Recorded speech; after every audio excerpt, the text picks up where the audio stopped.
கழுதூர் கிராமத்தில் இடி மின்னல் தாக்கி 4 பேர் உயிரிழப்பு. தமிழ்நாடு முழுவதும் வடகிழக்கு பருவமழை தீவிரமாக பெய்து வரும் நிலையில் நேற்று இடி மின்னலுடன் பலத்த கனமழை பெய்தது. இந்நிலையில் கடலூர் மாவட்டம் தீட்டுக்குடி சட்டமன்ற தொகுதிக்கு உட்பட்ட கழுதூர் கிராமத்தில் விவசாய நிலத்தில் வேலை பார்த்து கொண்டிருந்த பெண்கள் மீது இடி மின்னல் தாக்கியதில் பரிதாபமாக 4 பெண்கள் உயிரிழந்தனர்.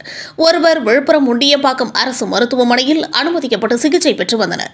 இதனை அறிந்த மாண்புமிகு தொழிலாளர் நலன் மற்றும் திறன் மேம்பாட்டுத்துறை அமைச்சர் சி.வே. கணேசன் அவர்கள் மிகுந்த வேதனையுடன் விழுப்புரம் முண்டியம்பாக்கம் அரசு மருத்துவமனையில் அனுமதிக்கப்பட்டுள்ள பெண்மணியை நேரில் சென்று பார்வையிட்டு நலம் விசாரித்து ஆறுதல் கூறினார். மருத்துவர்களிடம் சிகிச்சை பற்றி கேட்டறிந்து ஆலோசனைகளை வழங்கினார். பின்னர் திட்டக்குடி அரசு மருத்துவமனையில் பிரேத பரிசோதனைக்காக வைக்கப்பட்டுள்ள 4 உடலை பார்வையிட்டு பிரேத பரிசோதனை செய்வதற்கு மருத்துவர்களிடம் ஆலோசனைகளை வழங்கினார்.